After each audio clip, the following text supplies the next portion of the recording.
Elle ne chasse pas, elle traque. Elle n'a pas besoin de flair, ni de ruse. Elle avance, inéluctable, massive, comme si la terre elle-même avait décidé d'écraser l'intrusion. Ce n'est pas une créature née de la chair. C'est une horreur forgée, une armure vivante, un corps de métal noir, de rouages cachés, de plaques d'acier durcies par le feu et le temps. Sa silhouette évoque un taureau titanesque, mais chaque partie d'elle est une arme. Chaque mouvement produit un son lourd, métallique, fatal. Sa peau est une carapace, rugueuse, brûlante, hérissée de pointes et de lignes gravées dans un langage perdu. Un langage de guerre, d'interdiction, de punition. Ses sabots frappent le sol comme les marteaux des dieux anciens.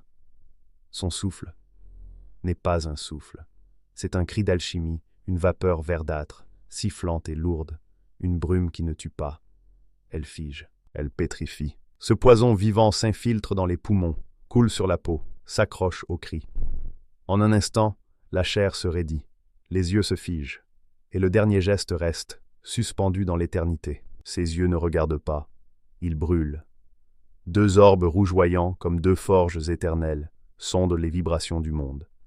Elle perçoit le battement du cœur, le pas hésitant, la panique.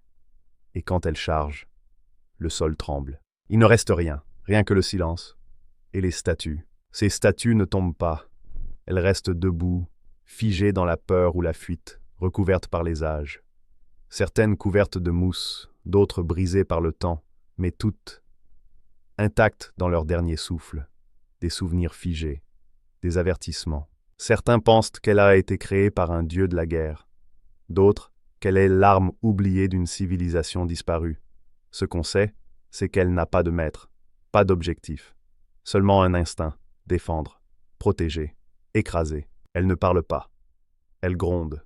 Elle ne décide pas. Elle réagit. C'est un mécanisme vivant, une malédiction sur pattes, un cauchemar d'acier. Certains la vénèrent, priant auprès des statues comme auprès d'ancêtres. D'autres essaient de l'étudier.